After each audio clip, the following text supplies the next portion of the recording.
बोलती पुस्तके. ज्यांना वाचनाचा नाद त्यांना बोलती पुस्तके घाली साद. आमचं चॅनल सबस्क्राईब करा आणि सबस्क्राईब करायला इतरांनाही सांगा. नमस्कार श्रोते मित्र हो, बोलती पुस्तके सादर करीत आहे लेखक श्री M.B. तोडकर लिखित कादंबरी गावकूस भाग दुसरा. शिवगावच्या चावडीत आज गर्दी विरळ होती. फटफटी बाजूला लावली. तलाठी भाऊसाहेबाला बाहेरनंच खुणावलं आणि तालुक्याचं पत्र हातात देत म्हणाला, साहेबांनी लगोलग बोलावलंय. त्यावर भाऊसाहेबाचाही घसा कोरडा पडला. घाबरत शिपायाला विचारलं, आणि काय प्रस्ताव बिस्ताव चुकला का काय? असं करतो, मीही येतो तुमच्याबरोबर फटफटीवरनं. फार तर तेल टाकू म्हणे गाडीमध्ये. असं म्हटल्यावर बबलू खुश होऊन फटफटीवर बसला. दोघंही तालुक्याच्या वाटेला लागली. पण बबलूला आज वेगळाच आनंद वाटत होता. आज 20 रुपये जास्ती मिळाल्यात. रोज देशीनं कंटाळा आला होता तर आज इंग्लिशच घ्यायची या खुशीत बबलू होता. पण तलाठी मात्र चिंताग्रस्त होऊन गाडीवर बसला होता. कचेरी ईस्तोवर त्याला सारखी धाकधूक वाटून राहिली होती. दुपार टळून गेली. तलाठी भाऊसाहेब कचेरीत आले. साहेबांच्या केबिन बाहेर येऊन हळूवार नायकाला विचारलं, साहेब आहेत का? आहेत, पर जरा थांबा, अंदाज घेऊन येतो. 5 मिनिटांमध्ये नाईक शिपाई फायली घ्यायच्या निमित्तानं केबिनमध्ये गेला. बाहेर येऊन भाऊसाहेबाला केबिनमध्ये जाण्याच्या हातानंच खून केली. भाऊसाहेबानं केबिनचं दार उघडलं. डाव्या बगलत बॅग धरत अदबीनं नमस्कार केला आणि उजव्या कोपऱ्यात उभा राहिला. तलाट्याचा भेदरला चेहरा मामलेदार साहेबांच्या नजरेतून सुटला नाही. साहेब मिश्किलपणे म्हणाले, हे बघा भाऊसाहेब.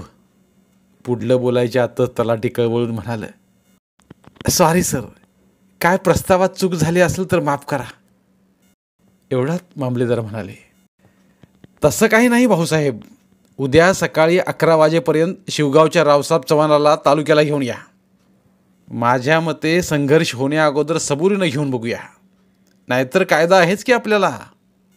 असं म्हणता साहेब तर लगोलग सायंकाळी 4च्या गाडीनं जातो आणि उद्या तालुक्याला यायला निरोप देतो रावसाहेबला.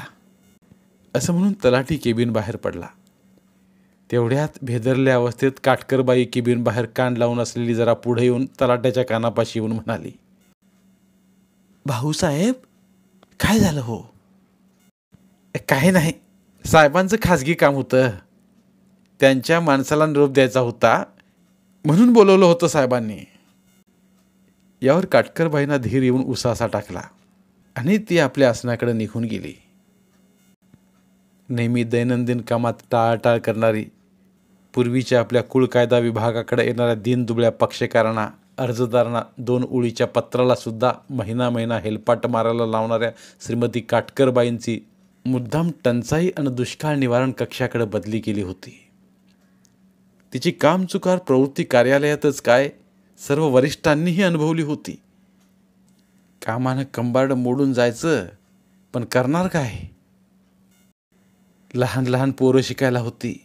पती कधी असायचा कधी गायब व्हायचा, त्यामुळे सारं सहन करून नोकरी करण्याशिवाय तिला पर्यायच नव्हता. तलाट्यानं सायंकाळची एसटी पकडली. लगोलग शिवगाव गाठलं. त्याच्या मनात रावसाहेब लाई खास्ट माणूस. साहेबाला वाटलं असं मला काय वाटत नाही, बघू काय काय होतंय. असं मनात म्हणत रावसाहेब चव्हाणाला गावंदर मळ्यात गाठला आणि उद्या 11 वाजता मामलेदार साहेबांनी बोलावल्याचा निरोप दिला. दुसऱ्या दिवशी रावसाहेब चव्हाण 11 वाजता कचेरीत हजर झाला. साहेबाच्या केबिन बाहेरील परसू शिपायाला विचारलं, साहेब आहेत का? यावर परसू म्हणाला, साहेब आहेत, पण भेटायसाठी ती मुळ्याला अडकवलेली स्लिप भरून द्या. त्यावर काय काय काम हाय, गाव नाव याचा खुलासा लिहा, मग स्लिप आत नेऊन देतो. साहेबांनी बोलवलं की मग तुम्हास आत सोडतो. रावसाहेबांना कोपऱ्यातल्या खेळाला अडकवलेली स्लिप काढून शिपायाच्या हातात देत म्हणाला, ही घे आणि तूच लिहू काय बाय. शिपायानेही रावसाहेबांना सांगितल्याप्रमाणे चिठ्ठी लिहायला घेतली. "हॅ, नाव काय?" "रावसाहेब चव्हाण." "गाव सांगा." "शिवगाव." "काय काम?" यावर रावसाहेबांना ठोक्याचं सांगितलं. "साहेबांनी बोलिवलंय." नाईक म्हणाला, "अव असं कुठं काम असतं या भाई?" यावर रावसाहेब अडतालीनच म्हणाला, "अरे लिव की गप." शिपायानं स्लिप लिहिली आणि आत केबिनमध्ये नेऊन ठेवली. साहेबांसमोर 4-5 पक्षकार बसले होते. स्लिप पाहून समोर बसल्या माणसांचा विषय आटोपता घेतला आणि बेल वाजवली. "जी सर." परसू आत येऊन म्हणाला, "रावसाहेब चव्हाणांना आत बोलव." यावर रावसाहेब चव्हाणाला आत जायची परसूनं खून केली तसा रावसाहेब चव्हाण साहेबाच्या केबिनमध्ये शिरला. गावच्या जत्रेच्या आखाड्यात पैलवानानं एंट्री करावी तसा येऊन साहेबासमोर उभा राहिला. साहेबांनी बसा म्हणायच्या आतच खुर्चीवर बसत म्हणाला, "हं, बोला साहेब. भाऊसाहेबाचा निरोप होता म्हणून आलो." साहेबांनीही निराकार चेहऱ्यानं सांगितलं, "हे बघा रावसाहेब, आज रोजी पूर्ण देशभर दुष्काळ पडलाय. साऱ्या जनतेला आणि सरकारलाही ह्या दुष्काळानं सळो की पळो करून सोडलंय. कोट्यावधी रुपयांचा भार आज रोजी या सरकारला सोसावा लागतोय. जित्राबा आणि माणसं जगली पाहिजेत का नाही? अन्न पाण्या वाचून कुणी दगावला तर साऱ्या तालुक्याचं नाक कापलं जाईल." रावसाहेबाची जरा जरा टूप पेटायला लागली होती. काय कामासाठी बोलावलंय याची जाणीव होऊ लागली होती. साहेबांना थांबवत रावसाहेब म्हणाला, "साहेब, माझ्या ध्यानात यायला लागलंय जरा जरा. माझ्या गावंदरीच्या हिरीवरल्या पाण्याचाच विषय असेल." "होय रावसाहेब, टंचाई काळात सरकारच्या धोरणानुसार घाणवडीसह विहीर व त्यावरील इलेक्शनसह सर्व ताब्यात घेऊन समाजाला पाणी पुरवठा करता येतोय. परंतु तुमच्यासारख्या धनिक आणि समंजस माणसाची संघर्ष बरा नव्ह.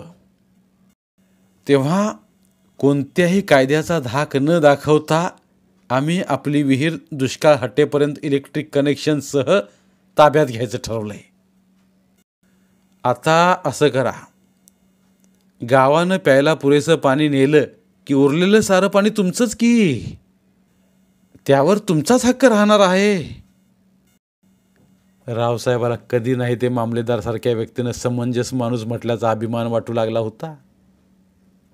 मामलेदार साहेबांनी यापुढे जाऊन सांगितलं, "रावसाहेब दादा, यापुढं आपलं कुठलंही कायदेशीर काम या कार्यालयात अडलं तर मी इथं असेपर्यंत ते काम पूर्ण करून दिलं जाईल." तोंडात खडी साखरेचा खडा धरल्यागत मामलेदार बोलत होता. एरवी कडक अंमलबजावणी करणारा अधिकारी आज वेगळ्या स्वरूपातच चव्हाणदादाशी बोलत होता. कारणही तसंच होतं. समोर बाका प्रसंग, भयान दुष्काळ, अख्ख्या पंचक्रोशीत पाणी नाही. संघर्ष आला की पुन्हा फौजफाटा आला. रात्री न जाणून रावसाहेबानं पाणी उपसलं तर रात्री फौजफाटा घेऊन तालुक्यातनं हेरपाट, निद्रानाश याचा पूर्ण हिशेब साहेबांनी केला होता. काटा कुस्तीपेक्षा मतून कुस्ती केलेली बरी. जरा जास्त वेळ दुसरा दुसरी होत्या, पर अंग आणि हाडं तरी शाबीत राहत्यात. "बरं, मग काय विचार केलाय आपण?" रावसाहेबाला साहेबानं विचारलं. यावर रावसाहेब म्हणाला, "जशी तुमची मर्जी." "बरं, मग उद्याच तलाट्यांना पत्र घेऊन पाठवतो आपल्याकडे." "बरं आहे साहेब." असं म्हणून साहेबाला सांगून रावसाहेब केबिन बाहेर आला. स्वारी खुशी येत होती. अडलं नडलं साहेब कवाबी मदत करतील याची खात्री रावसाहेबाला तूर्त तरी झाली होती. करलमळ्याच्या रस्त्याचा दावा मामलेदाराच्या कोर्टात चालू होता. या दाव्यावर प्रांताकडे अपील झालं होतं. यावर प्रांतांनी फेर चौकशीसाठी म्हणून केस तालुक्याला धाडली होती. त्यामुळं त्या केसमध्ये काहीतरी साहेबाचा उपयोग होईल अशी भाबडी आशा रावसाहेब बाळगून दाव्याचा विचार करतच रावसाहेबानं 4ची गाडी पकडून शिवगाव गाठलं. दुसऱ्या दिवशी चावडीवर सकाळ सकाळीच लकोटा घेऊन बबलू शिपाई हजर झाला. भाऊसाहेबानं हळुवार लकोटा खोलून वाचून पाहिला. काय आश्चर्य! कोणताही धाक दपटशा न दाखवता कायदेशीरपणानं रावसाहेब चव्हाणाच्या गावंदरमळ्यातल्या जमिनीचा गट नंबर 15 मधील पाणी टंचाई संपूपर्यंत विहीर, धाव, पलान, मोटवण, पाटवण व इलेक्ट्रिक कनेक्शनसह विहीर अधिग्रहण केल्याचा आदेश होता. त्यो भाऊसाहेबांनी लगेच चावडीचा कोतवाल पाठवून ग्रामसेवक, ग्रामपंचायतीचं सरपंच आणि इतर कारभारी, बाळातात्या, बाजी खोत साऱ्यांना भराभर निरोप देऊन चावडीवर यायचं बोलावणं धाडलं. सारी मंडळी तासाभरात चावडीवर गोळा झाली. लकोट्यामध्ये 5-6 प्रती होत्या. 3 प्रती विहीर अधिग्रहण केलेल्या, 2 प्रती टँकर मंजुरीबद्दलच्या होत्या. सारी पत्र भाऊसाहेबांनी गावासमोर वाचून दाखवली. विहीर अधिग्रहणाची एक प्रत ग्रामसेवकांना ग्रामपंचायतीसाठी टँकरचा हिशेब ठेवण्याबाबत फरमान होतं. एक प्रत रावसाहेबाला आणि एक प्रत कार्यालयाची पोहोच होती. टँकरबाबतच्या पत्रात गावातल्या ज्याचे कोणाचे ट्रॅक्टर पिण्याच्या पाण्यासाठी तसंच रोजगार हमीवर टँकरनं पाणी पुरवठ्यासाठी जोडायचं आहेत याचा फॉर्म भरून पाठवायचा आदेश होता. यावर चर्चा सुरू झाली. गावानंही विचार केला. 4-5 महिने पाण्यासाठी टँकर चालणार, त्यात सरकारनं दुष्काळासाठी भरपूर निधी मंजूर केला होता. यावर असं ठरलं, तालुक्याच्या किंवा परगावच्या कंत्राटदाराचा फायदा करून देण्यापरास आपलाच गावातला टँकर दिला तर गावाचाच फायदा होईल, असा विचार सरपंचांनी मांडला. पण कुणाचं ट्रॅक्टर द्यायचा याची चर्चा चालू झाली. ट्रॅक्टर कुणाचा बी द्या, पण इंजिन नंबर, ट्रॉली नंबर आणि रीतसर असलेला असा ट्रॅक्टर नेमा, ग्रामसेवकानं सुचवलं. पाणी वाहतूक आहे तेव्हा चांगल्या कंडिशनचाच ट्रॅक्टर नेमावा, भाऊसाहेबानं मुद्दा मांडला. यावर बाळातात्यांनी सुचवलं, ट्रॅक्टर 2 लागतील बघा. एक गावाच्या पाण्यासाठी, दुसरा ट्रॅक्टर मोरल्या आठवड्यात बोरमाळ रस्ता रोजगार हमीसाठी मंजूर आहे, तेव्हा तिकडे एक ट्रॅक्टर लागेल. तेव्हा एक बाजी खोताचा आणि दुसरा राजाराम पाटलाचा ट्रॅक्टर ठरवा.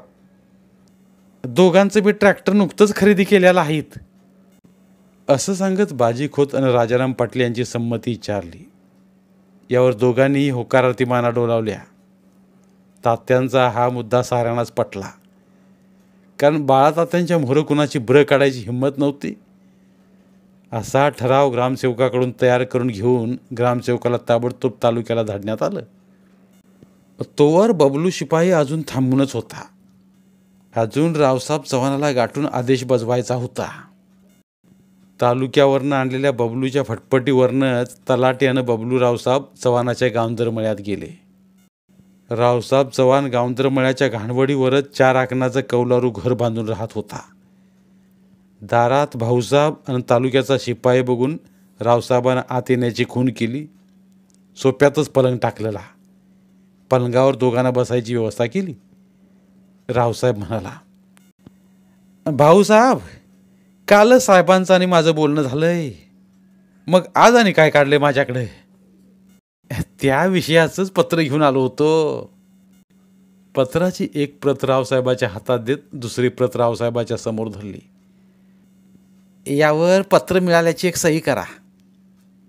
सही काय मोडकी तुडकी आहे बघा, पहिलीच्या शाळेत शिकलेली हो, असं म्हणत पत्राच्या डाव्या कोपऱ्यात सही करून भाऊसाहेबाकडे कागद सुपूर्द केला. चहा घेणार का थंड? काही चालेल. यावर रावसाहेबानं माळी घरात डोकावून 4 कप चहा करायची सूचना दिली. चहा पाणी झाल्यानंतर तलाट्याने रावसाहेबाला सांगितलं, उद्यापासून 2 टँकर पाणी भराय ट्रॅक्टर येतील. प्यायपुरतं लागेल इतकं पाणी भरून द्यायची तेवढी व्यवस्था करा. आणि एवढी चर्चा करून भाऊसाहेबांनी आणि बबलू शिपाईनं रावसाहेबाचा निरोप घेतला. दुसऱ्या दिवशी पाण्याच्या टँकरची मंजुरी आली. तसं नियमितपणानं पिण्यासाठी लागेल इतकंच पाणी गावंदरमळ्यात भरून जाऊ लागलं. दरम्यान बोरमाळ रस्ता रोजगार हमी योजनेतून मंजूर झाला होता. 8 दिवसांचं काम झाल्यावर पगाराचा दिवस उजाडला. तलाठी, ग्रामसेवक, मस्टर कारकून पगार वाटपाचं काम चोख करत होते. कुणाच्या तरी दावणीला जित्रावर राहिली होती. गावातल्या 12 आणे जनावरांनी बाजाराची वाट दावली होती. दावणीला राहिल्या जनावरांनी कडुलिंबाच्या डहाळ्या टाकल्या तरी बी सशाना हाराट खावी तशी चवीनं खाईत होती. पण एक होतं, सरकारनं पण दुष्काळावर मात करायचं शेड्यूल ठोकलं होतं.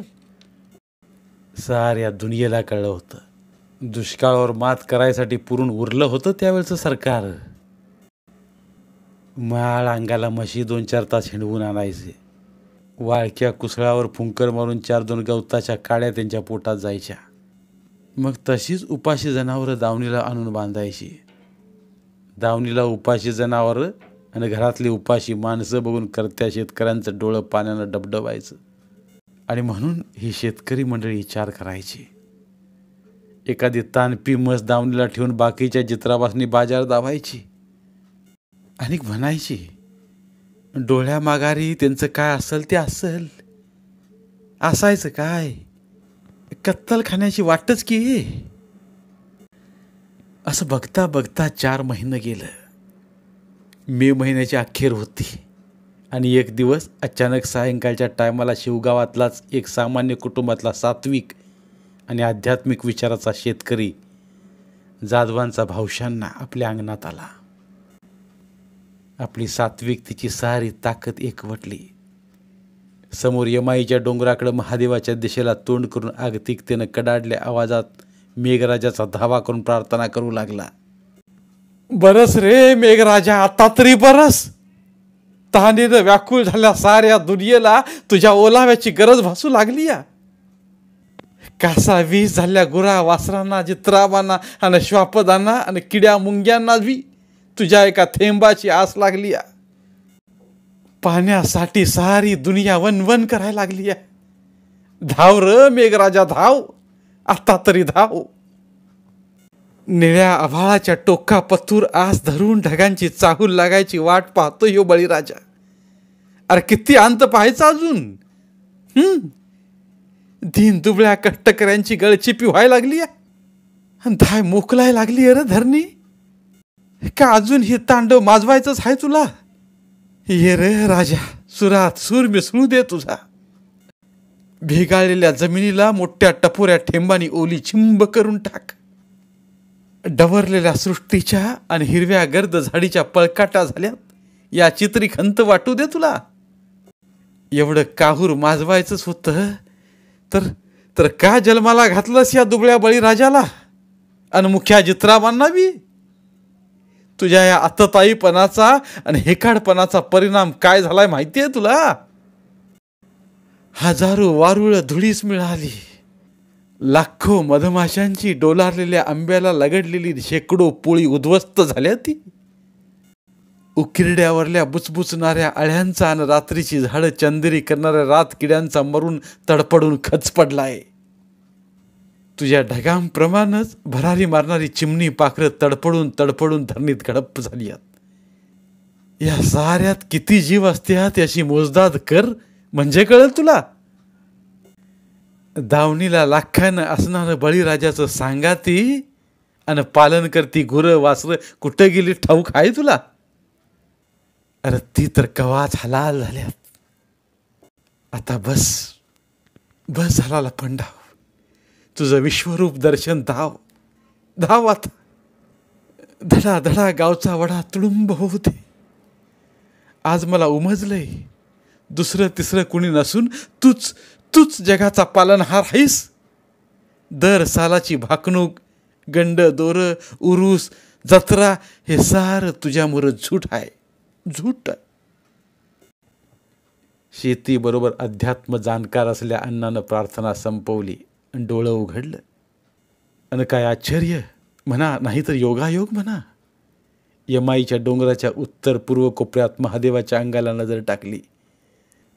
ढगांची दाटी होऊ लागली आणि खाळकन उभी ईद चमाकली.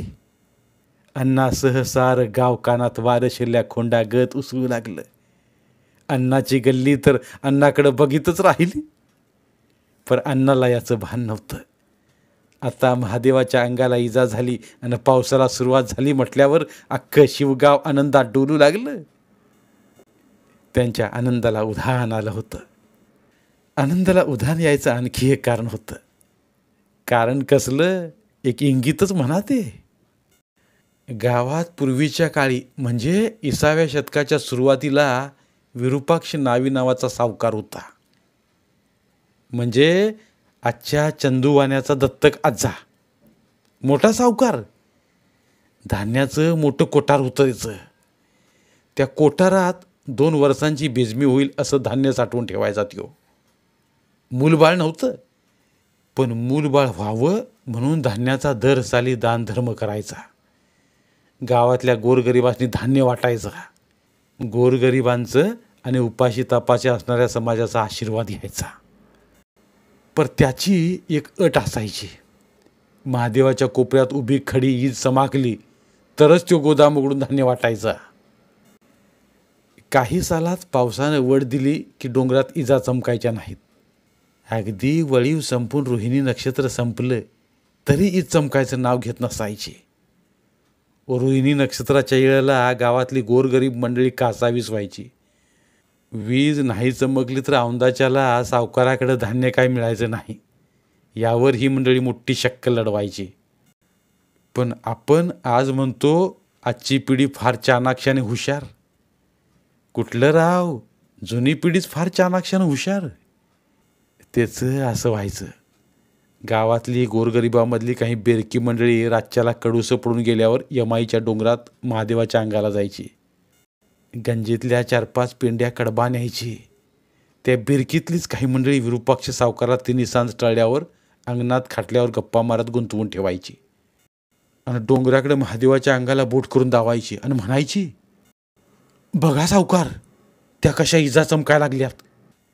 यावर सावकारनं उभ्या खडी इजेचं लोळ बघून सकाळी साऱ्या गोरगरिबांना वाड्यावर बोलावून गोदामातलं धान्य वाटायचं. अहो, गुपित सांगायचं झालं तर वीज कसली ती. कडब्याच्या वाळक्या पेंड्या पेटवून 4-5 जणांनी डोंगराच्या टोकाच्या शिळेवर उभं राहून पेटत्या कडब्याच्या पेंड्या उभं खडी फिरवायची. सावकाराचं वय झालं होतं, त्यामुळं त्याला आता इजा चमकल्याचा भास व्हायचा आणि गोदाम रिक्त कराय परवानगी द्यायचा. मग आता सांगा, आत्ताची पिढी बिरकी की तवाची पिढी, याचं कोडं अजून कुणाला सुटलं नाही. ही सावकाराची कथा आजही शिवगावात रूढ आहे. उभ्या खडी इजाची गणित बांधूनच शिवगावकर शेतकरी रानाची मशागत करून लागवड करीत असतात. भाई, घाडगुड करीत वळीव थोडा बरसला. दुष्काळाची धग थोडी का होईना कमी झाली. मिरगाची चाऊ लागली, पण ढगांची नुसती पुकळीच धावायला लागली. कवा तर आधनंमधनं सडाका व्हायचा. त्यानं काही रिसनी पाणी वाढतंय. मात्र जित्रा व हिंडायपुरतं माळानी कुसळासनी कोंब फुटून कुठं कुठं डबऱ्यातनं हिरवळ दिसू लागली होती.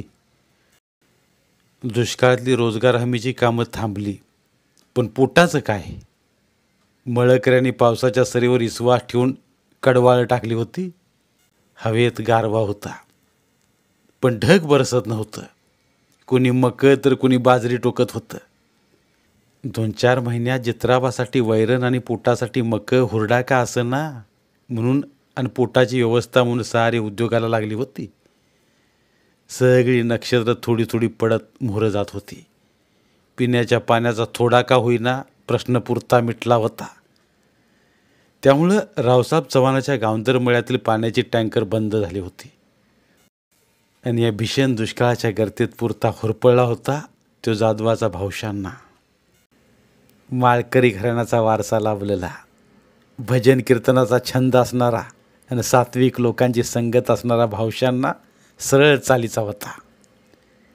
कधी कुणाच्या वाळ्या पाचोळ्यावर पाय देत नव्हता. कधी कधी गप्पा मारताना म्हणायचा, ह्या देवाला जा, त्या देवाला नवस बोल, असलं त्याला पसंत नव्हतं.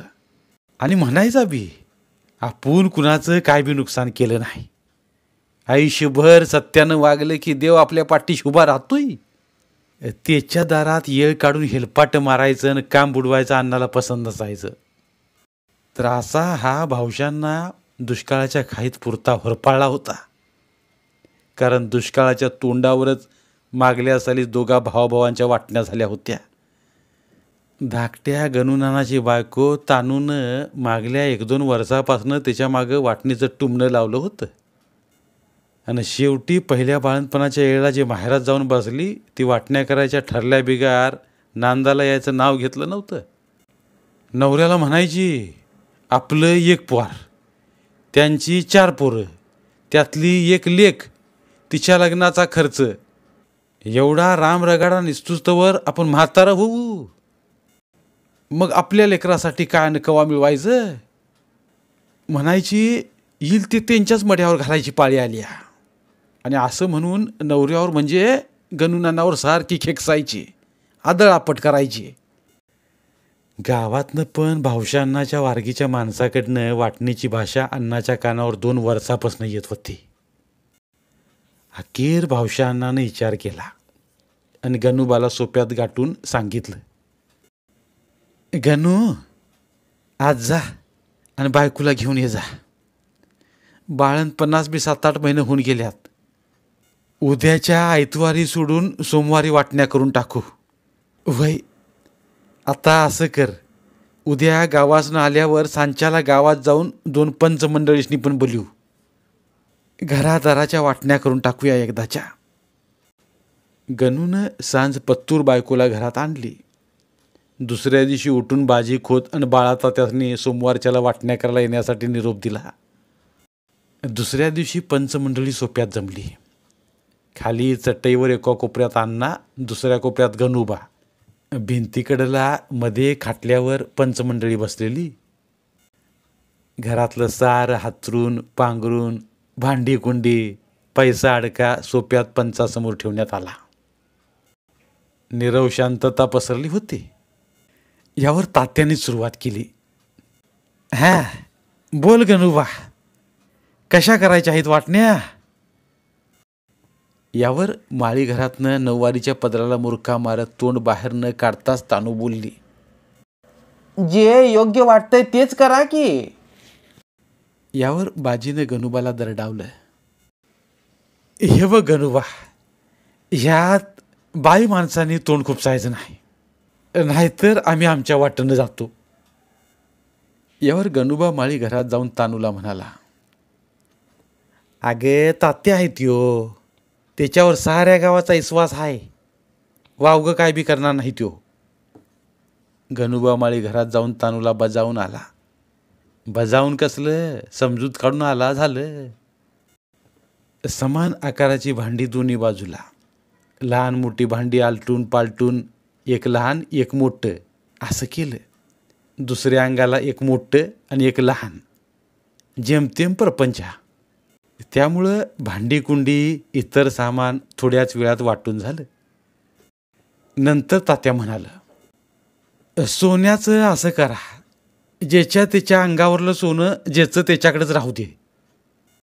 थोडा विचार करून बाजी खोत तात्याला मध्येच थांबवत म्हणाला, तात्या 2 वर्षापूर्वी म्हातारी गेली, तिच्या अंगावर काय सोनं होतं बितं काय. यावर गणूनाना कपाळावर आट्या आणत स्तंभित होऊन म्हणाला, आईच्या अंगावर 2 पाटल्या, 1 टीक आणि 1 बोरमाळ होती. बाजी म्हणाला, मग कुठं आहे ते सोनं. ते आईच्या अंगावरलं सोनं माझ्याकडं आहे. गणूबा माळी घराकडे वळून म्हणाला, पाटल्या टीक आणि बोरमाळ बाहेर सोप्याला दे. तसा तानूचा जळपळाट झाला. पुस्कार तर सोन्याचा पानपुड्यासारखा डबा हुंबऱ्यापासून सोप्यात सरकवला. हेनं चोंबडेपणा केला नसता तर झाकून गेला असतं सारं. आयुष्यभर दळून द्यायचंच काम केलंय माझ्या नवऱ्यानं, अशी मनात दातवट खात चरपडू लागली. ही बाब धूर्त भावशा अण्णाच्या नजरेतून सुटली नाही. अण्णा काकुलतीला येऊन म्हणाला, हे बघा तात्या, माझी 4 लेकरं, त्यांचं 1 पोर, माझा कुटुंबाचा खर्च लय आहे. पण म्हातारनं मरतानं अंगावरलं सोनं धाकल्या सोन्याच्या अंगावर घातलं होतं. मी कारभारी असल्यानं मी कायम बाहेर असायचा. माझी कारभारीण पण कायम रानामळातच असायची. त्यामुळं शेवटाला म्हातारीची उसावर धाकटी सून आणि गुणबानच केली. त्यामुळे म्हातारीच्या सोन्याची वाटणी करायला नको, ते त्यांच्याकडेच असू दे. असं म्हणतो यास तर राहू दे सोन्याची वाटणी करायची. तात्या म्हणाल. यावर कानोसा घेत असली तानू मनोमन खुश झाली. पंचाने आता जनावराच्या वाटपाकडे मोर्चा वळविला. हाय गुणबा, काय काय जित्राब आहेत आता दावणीला? बाजीनं विचारलं. 4 म्हशी, त्यातल्या 2 तानप्या आहेत आणि 2 गाभण आहेत आणि त्याचबरोबर 2 खिलारी खोंड आहेत दावणीला. तात्यानं सोन्याचा हवाला देत सांगितलं. असं कर गणुबा, खोंड दे जा अन्नाला आणि 4 म्हशी घे जा तुला. नाहीतर काय म्हातारीच्या सोन्यात ढीक खोंड येतील बघ. म्हातारीकडच्या सोन्याचा विषय काढल्यावर गणुबा इरामलाच आणि म्हणाला, बरं असू दे तात्या, मला म्हशी आणि खोंड राहू देत अन्नाला. यानंतर पंचांनी मोर्चा घर जागेच्या वाटणीकडे वळवला. जागेचं कसं करायचं? कुठली कुठली जागा आहे वाटणीची? यावर गणुबा आणि अण्णानं फिरून पंचांना घर दाखवलं. 3 जाप्त्याचं 6 आकणी घर, मोरं गोट्यापुरती जागा, घराच्या उजव्या अंगाला 2.5 गुंठ मोकळा पलाट आणि त्या पलाटात गोटा, शेणी, जळण काटूक, कडब्याची गंजी, उकिरडा सारा पसारा पाहिला. घराच्या डाव्या अंगाला 1.5 गुंठा मोकळी जागा. साऱ्यावर नजर टाकून पंचमंडळी परत सोप्यात येऊन बसली. सोप्यात बसतच तात्या म्हणाल, हे बघ गणुबा, अण्णाची 4 लेकरं आहेत. गुंटाभर आगाव जागा उजव्या अंगाला आहे, ती जागा अण्णाला दे जा. डाव्या अंगाची गोटा गंजीची जागा आहे, ती तू घे जा. हय, आणि घर काय सोप्यातनं ह्याकडेच न मागच्या परड्यापतूर आडवी भिंत घाला जावा. अण्णा उजव्या अंगाला राहील, तू डाव्या अंगाला राहा जा. मग दोघांच्या खर्चानं आडबीत घाला जावा आणि मोकळा वाजावा वाटणीतनं. आणि फार तर मळ्यात घाणवडला लागून गोटा वजा शेड हाय, ते तुला घे जा, जास्ती मोकळ्या जाग्याच्या बदल्यात. यावर गणुबा माळी घरात गेला. तानूसंग कुजबूज केली आणि सोप्यात येऊन बसता बसता म्हणाला, बरं तात्या, ठीक आहे, चालेल मला. आता फक्त रानच्या वाटण्या व्हायच्या होत्या. तात्याने अण्णाला विचारलं, भावश्या, किती एकूण जमीन आहे म्हणायची? जमीन कसली तात्या, सांगायलाच 12 एकर आहे. मळ्याची 3 एकर सोडली तर बाकीची कुडीच्या माळाची 5 एकर आणि गारमाळाची 4 एकर कोरडवाहू जमीन. पडला पाऊस तर कोडीला कसं तरी पोटापुरतं धान्य येतं. या लईच मोठा पाऊस झाला तर पाणी लागतंय आणि पाजर फुटतोय त्या जमिनीला. आणि माळाची काय ती 4 एकर गुर हिंडवायपुरती, तिच्यात बी तंड खडक आहे. यावर तात्यानं बाजीनं सारं ऐकून घेत गणुबाला प्रश्न केला, हे खरं का गणुबा? वय तात्या, खरं आहे. मग असं करा जावा, मळा, कोडी आणि गारमाळ यात निम्मा निम्मा हिस्सा करा जावा आणि मोकळं व्हा. आता लई जिकिरी करीत बसू नकोस गणुबा. माळी घरात कानोसा घेत बाजी म्हणाला, ठीक आहे. म्हणून साऱ्या मंडळींनी चहा पाणी उरकलं. लगोलग रानाचा हिस्सा पाडून घेऊ, म्हणजे मुरल्या मशागतीसाठी म्हणून दोघांनी बी मोकळं होईल. असं म्हणत मळ्याच्या वाटेनं सारी मंडळी चालू लागली. आता हिस्सा करायचं म्हणजे मोजणीतला जाणकार कोणीतरी पाहिजे. गावात बाजी खोताच्या भावकीतलाच शामू अण्णा रानाच्या मोजणीत तरबेज होता. साखळी माप, कासरा माप, टेपची मोजणी, कोस काढणं यात शामू अण्णा तरबेज. बाजीनं गणुबाला सांगितलं, गणुबा, आम्ही इशीतनं मळ्याकडे जातो, तवर आमच्या शामू अण्णाला सांगून घेऊन ये जा. जा, बरं आहे. असं म्हणून गणुबा शामू अण्णाच्या घराकडे वळला. श्यामअण्णाच्या मोजणीचा दर साऱ्या गावाला ठाऊक होता. अर्धा दिवस मोडला तर अर्ध पोतं धान्य आणि पुरा दिवस मोजणी केली तर पोतभर धान्य, असा दर होता श्यामअण्णाचा. त्या टायमाला पैसा कुणाकडे बघायला नसायचा. त्यामुळं श्यामअण्णा वादावादी नगे, उधारी पादारी नगे म्हणून धान्यावरच भागवायचा मोजणीचं काम. गणूबानं दारातनंच हाक दिली. अण्णा आहेत का? हाय हाय गणूबा, ये की आत. काय काम काढलंय? रानाच्या वाटण्या केल्यात, हिस्सा पाडायचा आहेत आज. यावर लांबड न लावता मोजणीचं त्या काळातलं सामान घेऊन श्यामअण्णा गणूबा मागणं चालू लागला. मळा आणि कोंडीचं रान हमचोक होता. त्याचं हिस्सं पाडून लगोलग झालं. गारमाळाला मात्र कोस होतं. चांगलं अर्ध्या एकराचं कोस काढून निम्म निम्म केलं. त्यात कडूसं पडत आलं होतं. हिस्सं पाडून सारी मंडळी आपापल्या घरी निघून गेली. श्यामअण्णानं मोजणीचं भाडं गणूबाकडनं आणि भाऊशाअण्णाकडनं वसूल केलं आणि श्यामअण्णा बिदागी घेऊन निघून गेला. आज तानू आणि गणूबा खुशीत होते, कारण उद्यापासून नवा संसार थाटायचा. एका लेकरासाठी भरपूर मिळवायचं. दाबून जमिनी घ्यायच्या. गावापासून हाकेच्या अंतरावरच्या मळ्यात घाणवडीवरल्या जागेवर हवेशीर बंगला बांधायचा आणि राजा राणी सारखा संसार थाटायचा. असं सपान बघित तानू आणि गणूबा झोपी गेली. धन्यवाद. उर्वरित कादंबरी पुढील भागात. मराठीतील प्रतिभावंत लेखकांचं साहित्य, कथा, कादंबऱ्या ऐकण्यासाठी आमचं बोलती पुस्तके हे चॅनल सबस्क्राईब करा आणि मराठी साहित्याचा प्रसार करण्यासाठी प्रत्येक मराठी माणसाला सबस्क्राईब करण्यासाठी आवाहन करा आणि बोलती पुस्तके या साहित्य चळवळीत सहभागी व्हा. आपले पुन्हा एकदा धन्यवाद.